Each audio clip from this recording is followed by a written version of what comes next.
한때 베스트셀러가 된 책 마시멜로 이야기를 보면 아주 재밌는 이야기가 나옵니다.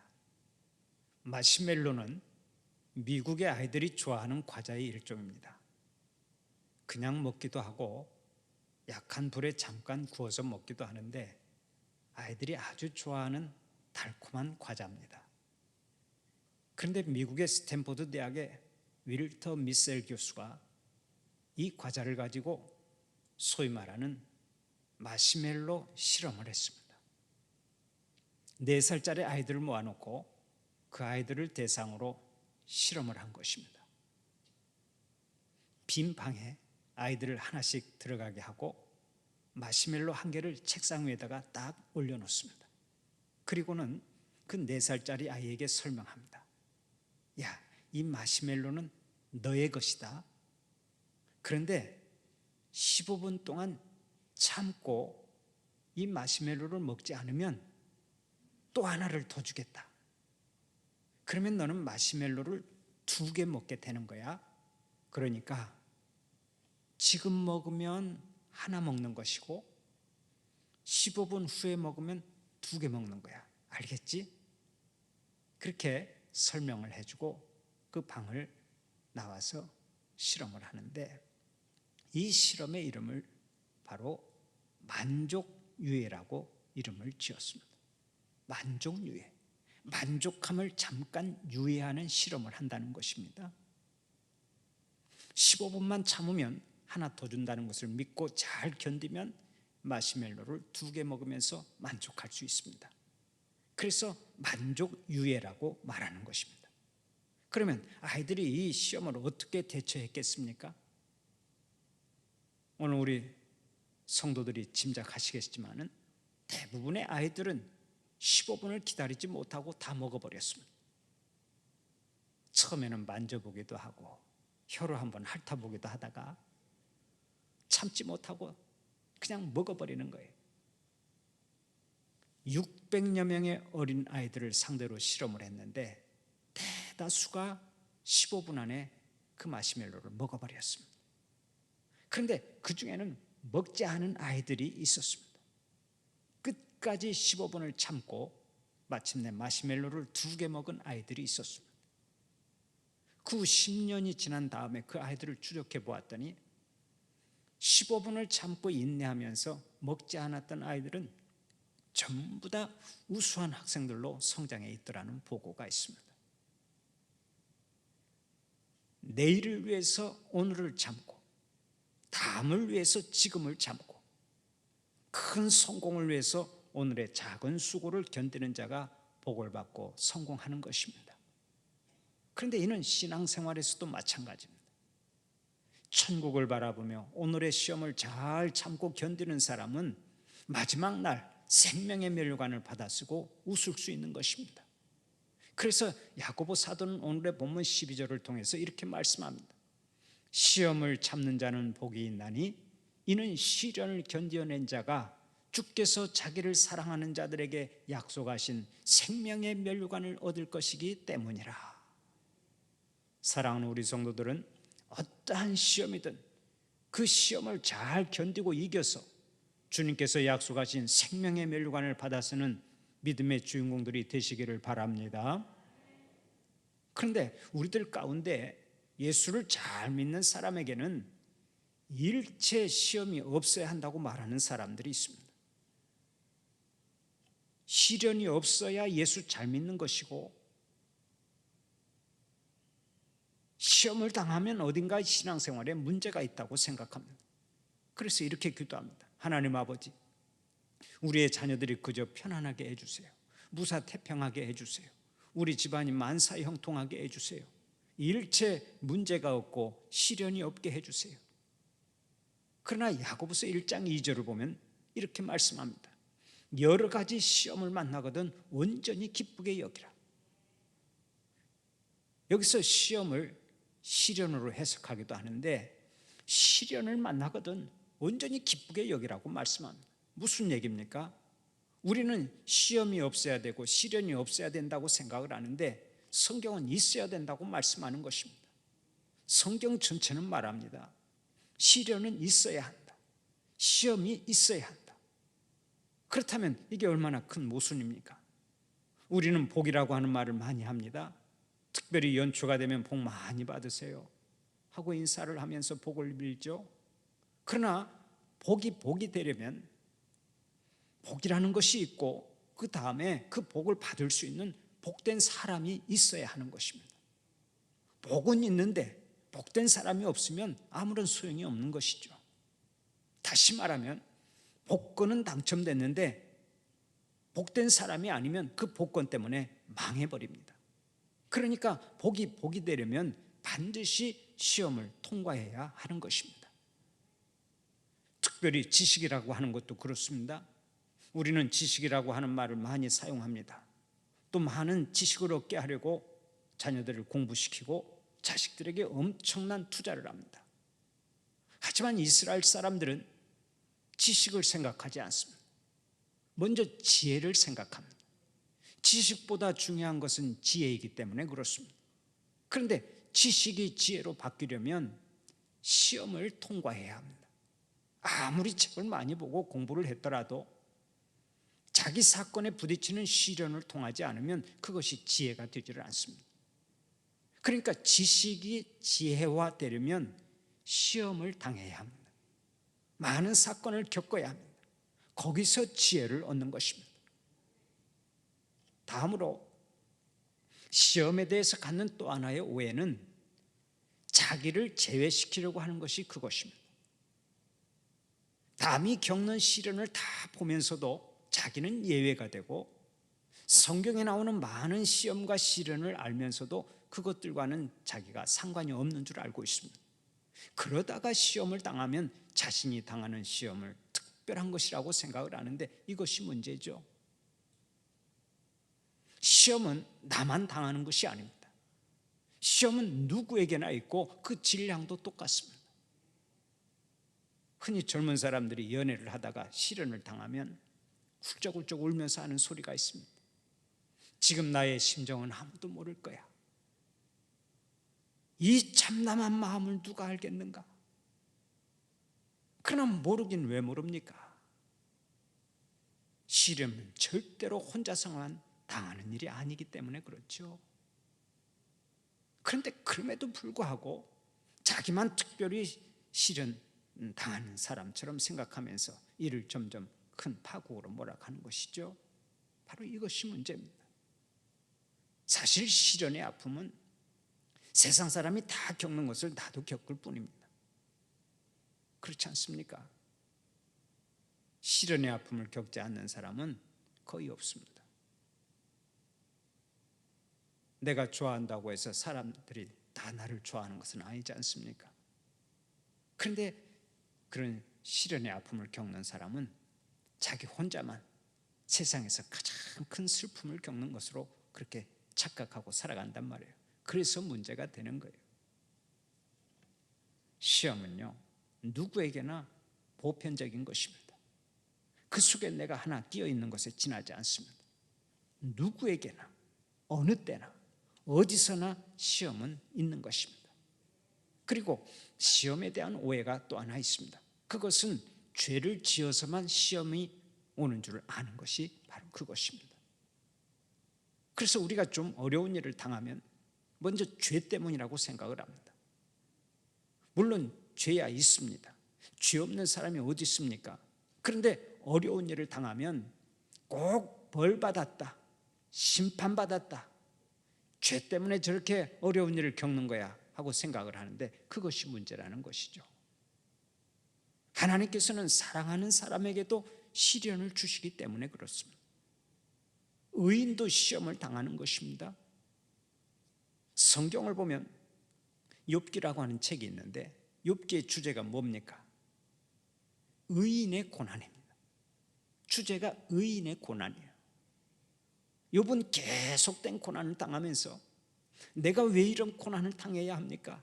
세상에 죽일 놈도 많고 못된 놈도 많은데 왜 하필이면 내가 이런 시련을 당해야 합니까? 하는 것이 욥의 하소연이죠. 자기가 의인은 아닐지라도 상대적으로 볼 때 그만하면 괜찮은데 왜 하나님은 자기에게 그런 시련을 주시느냐 하는 것입니다. 그러나 욥은 계속해서 엄청난 고난과 시련을 당했죠. 꼭 죄 때문에 시험을 당하는 것은 아닙니다. 예수님을 보십시오. 죄와는 일체 관계가 없는 예수님도 시험을 당했지 않습니까? 그렇다면 우리가 편안하기만을 바랄 수 없습니다. 예수님도 시험을 당했습니다. 아주 어려운 시험을 당했습니다. 어떻게 생각해 보면 예수님의 일생은 전부 다 시험이었습니다. 마지막 십자가까지 다 시험이었던 것을 우리는 잊지 말아야 합니다. 그러므로 이 세상에는 있어야 할 것이 있고 필요한 것이 있는데, 시험 당할 때마다 이건 내게 꼭 필요한 것이다, 이 시간이 내게는 꼭 필요한 것이다 하고 수용을 해야 되는 것입니다. 다음으로 시험에 대한 또 하나의 큰 오해가 있습니다. 우리는 내 뜻대로 안 될 때 시험 당한다고 말을 하고, 고통을 당할 때 시험 당한다고 말하고, 병들었을 때 시험 당한다고 생각합니다. 그러나 그렇지 않습니다. 진짜 무서운 시험은 흔히 말하는 행복하고 형통할 때인 것을 알아야 합니다. 돈을 손해본 게 아니라 돈을 많이 벌었습니다. 굴욕을 당한 게 아니라 지금 칭찬을 받고 있습니다. 병든 게 아니라 지금 건강합니다. 그런데 바로 그것이 시험입니다. 여러분도 잘 아시지 않습니까? 어떤 사람을 가만히 보면 너무 예쁘게 생겼습니다. 그런데 그것 때문에 불행하게 살아갑니다. 옛날에 세계적인 여배우였던 그 마릴린 monroe가 그 중에 한 사람이라고 알 수 있죠. 그 여인이 추녀였다면, 못생겼다면 아마 그녀가 겪은 불행은 없었을 것입니다. 그녀는 많은 사람들에게 상처를 받고 불과 38살 젊은 나이에 세상을 떠났습니다. 자살로 삶을 마감했어요. 어떤 면에서는 그 사람은 너무 예쁘게 생겨서 그런 불행을 당한 것입니다. 세상에는 조금만 덜 예뻤더라면 행복할 것인데 너무 예뻐서 망가지는 사람이 많습니다. 잊지 마세요. 너무 예쁜 거, 너무 머리 잘 돌아가는 거, 너무 똑똑한 거, 너무 능력이 많은 거, 너무 주먹이 센 거, 이것이 다 시험인 것을 알아야 합니다. 여기에다가 높은 자리에 올라가는 것도 시험이죠. 우리는 뭔가 잘못될 때만 시험이라고 생각하는데 오히려 잘 될 때가 무서운 것입니다. 우리 주위에 보면 가난할 때는 그렇게 예수 잘 믿다가 돈 좀 벌고 이제 사회에서 좀 알아주면 그때부터 멸망의 길로 치닫는 인생들이 참으로 많이 있죠. 그러니까 그런 사람에게는 돈 많이 버는 것이, 또 지위가 올라가는 것이, 명예가 생긴 것이 오히려 큰 시험이고, 그 시험 때문에 멸망의 길로 가는 그런 인생이 되는 것입니다. 그러니까 우리가 시험에 대해서 오해를 하면 안 돼요. 가난할 때의 시험이 그것이 크다라고 생각하면 안 되라는 것이죠. 오히려 잘 될 때, 부자가 될 때, 돈이 많이 생길 때, 그때 시험에 들 수 있는 것이니까 그 시험을 경계해야 하는 것입니다. 다음으로 또 시험 당할 때 하나님께 핑계대지 말라고 말씀합니다. 오늘의 본문 13절을 보면 이렇게 말씀하죠. 사람이 시험을 받을 때에 내가 하나님께 시험을 받는다 하지 말지니 하나님은 악에게 시험을 받지도 아니하시고 친히 아무도 시험하지 아니하시느니라. 시험을 받을 때 모든 시험은 하나님 때문에 당한다, 모든 책임은 하나님께 있다 하고 책임을 하나님께 돌리는 어리석은 생각을 하지 말라고 말씀합니다. 모든 시험은 내가 당하는 것이고 나를 위해 당하는 것이지 하나님의 책임이 아닌 것입니다. 살아가는 동안에 어쩌다가 조금 어려운 일을 당하면 이렇게 말하는 사람이 있습니다. 나는 지금 십자가를 지고 있다. 그게 무슨 십자가입니까? 자기가 자기 욕심 때문에 어려운 일을 당하면서 스스로 십자가를 진다고 생각을 한단 말이에요. 그건 십자가가 아닌 것입니다. 어떤 사람은 자기 가족도 원망합니다. 나는 본래 성격이 좋은 사람인데 그 인간을 만나서 내가 이렇게 버렸어. 그렇게 핑계를 대는 사람도 있습니다. 또 자식들한테 핑계를 대는 부모도 있죠. 야, 이 주름살 좀 봐라. 이 주름살 다 네가 속썩여서 이렇게 주름살이 생긴 거예요. 그런데 여러분, 나이가 들어서 주름살이 생긴 거지 꼭 자식이 속썩여서 주름살이 생기는 것입니까? 모두가 닿지도 않은 말입니다. 다시 한번 말씀드리지만 그 누구에게도 핑계를 대면 안 됩니다. 하나님께 시험을 받는다고도 말하면 안 돼요. 그런 생각, 그런 마음가짐은 다 잘못된 것입니다. 어디까지나 나 자신의 문제요, 나와 하나님과의 문제일 뿐입니다. 그러면 대부분의 시험이 어디에서 옵니까? 오늘의 본문 성경 말씀대로 문제는 욕심 때문에 생기는 것입니다. 오늘의 본문 14절 말씀을 다시 한번 함께 읽어볼까요? 14절 말씀 함께 봉독합니다. 오직 각 사람이 시험을 받는 것은 자기 욕심에 끌려 미혹됨이니. 아멘. 여기서 자기 욕심에 끌려 미혹된다 그랬는데, 욕심에 끌려 미혹된다는 말의 헬라어 원문을 보면 덫에 걸린다, 낚시에 물린다라는 뜻을 가지고 있습니다. 욕심에 걸려서 시험을 받는 것이지 누가 시험을 하는 게 아니라는 말씀입니다. 자기 욕심 때문에 시험에 빠진다는 거예요. 전해져 오는 옛날 이야기가 하나 있습니다. 어떤 사람이 남의 밭에 들어가서 파를 훔치다가 붙잡혔습니다. 고을 원님이 그 도둑에게 본인이 받을 벌을 스스로 선택하도록 말했습니다. 파 100단을 먹는 벌과 곤장 100대를 맞는 벌, 그리고 돈 100냥을 벌금으로 내는 벌이 있다. 어떤 벌을 받을 거냐? 네가 택하도록 해라. 여러분 같으면 뭘 택하시겠습니까? 파 100단을 먹는 벌하고 곤장 100대를 맞는 벌하고 그리고 돈 100냥을 벌금으로 내는 벌을, 어떤 것을 택하시겠습니까? 이 도둑이 돈을 내기는 아깝고 맞는 것은 힘들겠고 차라리 파를 100단을 먹는 게 낫겠다 싶어서 파 100단을 먹기로 선택을 했습니다. 그런데 파 100단을 실제로 먹기 시작하자 도무지 먹을 수가 없었습니다. 눈 딱 감고 먹으면 돈도 굳고 매도 피할 수 있겠다 싶었는데 먹어보니까 장난이 아니었습니다. 그래서 다시 정정을 했습니다. 원님, 도저히 못 먹겠습니다. 차라리 곤장을 맞겠습니다. 돈이 아까워서 몸으로 때우겠다는 생각을 한 것입니다. 그런데 곤장을 30대쯤 맞게 되자 그 도적이 거의 혼절하다시피 했습니다. 그때 도적이 아이고 매도 못 견디겠구나, 이러다 죽겠다 하는 생각이 들어서 또다시 소리쳤습니다. 그만 때리시오. 그냥 돈 100냥을 내겠습니다. 결국 도적은 파도 먹고 곤장도 맞고 돈도 100냥이나 물어주었다는 것입니다. 얼마나 미련한 인생입니까? 미련한 인생은 언제나 자기 욕심에 빠져서 스스로 고생길을 찾습니다. 그러므로 우리는 언제나 욕심을 경계해야 합니다. 모든 죄의 근원이 욕심에서부터 시작되기 때문입니다. 오늘의 본문 15절 말씀대로 욕심이 잉태하여 죄를 낳고 죄가 장성하여 뭘 낳습니까? 사망을 낳습니다. 결국 욕심이 우리들을 불행으로 이끌어가고 망하게 하는 것입니다. 그런데 하나님께서 이 사실을 잘 아십니다. 저거 욕심을 버려야 되는데 저 욕심 때문에 죄를 짓게 되고 불행해질 텐데 하고 안타깝게 생각하십니다. 우리가 불행하게 되는 것을 원하시지 않는 하나님이십니다. 그래서 저 불행을 막아야 되겠다, 파국으로 가는 길을 막아야 되겠다 하시고서 시험을 허락하십니다.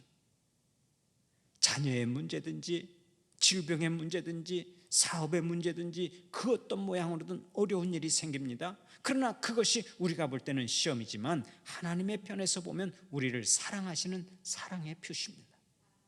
너는 지금 잘못된 길을 가고 있다, 그러면 안 된다 하고 우리에게 신호를 보내시는 것입니다. 바로 이것이 시험입니다. 그런 의미에서 이런 시험은 우리를 향한 하나님의 은혜라고 할 수 있습니다. 물론 시험 당할 때는 아픔이 있고 고통이 있죠. 그러나 그 시련을 통해서 우리에게 복이 임하는 것입니다. 성자 어거스틴의 유명한 비유가 있습니다. 옛날에는 포도를 따서 포도즙을 내기 위해서는 포도를 포도주 틀에다 놓고 발로 밟았습니다. 발로 밟아서 짓이기만 하면 한쪽으로는 깨끗한 포도즙이 나오고 한쪽에서는 찌꺼기가 남습니다. 그런데 우리가 살아가는 모습도 이와 같다고 말합니다. 시련이 나를 짓이겨서 고통을 주지만 그로 인해 필요한 것과 필요치 않은 것, 유익한 것과 무익한 것, 거짓된 것과 참된 것을 갈라놓는데 바로 이것이 시련이라는 거예요. 그 시험을 통해서 내 마음에 있는 욕심과 위선과 허영, 교만의 찌꺼기를 모조리 없애는 것입니다. 시험은 이런 것을 위해 존재한다고 말을 합니다. 때로 우리는 스스로 죄 없다고 생각할 때가 있습니다. 도덕적으로 완전하다고 생각합니다. 그러나 어림없는 얘기입니다. 우리에게는 게으름의 죄가 있습니다. 교만의 죄가 있습니다. 남을 죄짓게 한 죄가 있습니다. 하나님의 거룩한 사역에 등한히 한 죄가 있습니다. 시기하고 질투한 죄가 있습니다. 남을 모함한 죄가 있습니다. 남을 정죄한 죄가 있습니다. 죄가 얼마나 많은지 모릅니다. 그러면 이것을 언제 깨닫게 됩니까? 바로 시험 중에 깨닫습니다. 시험 중에 새로운 방향을 깨닫게 됩니다. 시련 중에 깊은 지혜를 얻습니다. 시련 중에 신령한 세계를 생각합니다. 그렇다면 바로 그것이 은혜죠. 그런데 사람들이 실수하는 일이 두 가지가 있습니다. 그 하나는 시험을 판정하는 자가 누구냐를 올바로 분별하지 못하는 실수입니다. 오늘의 본문 12절을 보면 이렇게 말씀하죠. 시험을 참는 자는 복이 있나니 이는 시련을 견뎌낸 자가 주께서 자기를 사랑하는 자들에게 약속하신 생명의 면류관을 얻을 것이기 때문이라. 판정은 오직 하나님만이 하십니다. 하나님 말고는 어느 누구도 옳다 그르다 할 자가 없습니다. 판정하시는 분은 하나님이시니까 오직 하나님께 인정을 받아야 될 줄로 믿습니다. 둘째로 생명의 면류관을 받되 그것은 하늘나라에 가서 비로소 받는다고 하는 것을 망각하는 실수가 있습니다. 시험이 올 때 잘 참아내다가도 어느 순간에 이르면 이제는 더 이상 못 참겠다 하고 일어서는 사람들이 있습니다. 그러나 생명의 면류관을 받기 위해서는 끝까지 잘 참아야 합니다. 주님 오시는 그날까지, 주님께로부터 생명의 면류관을 받는 그 시각까지 잘 참아야 합니다.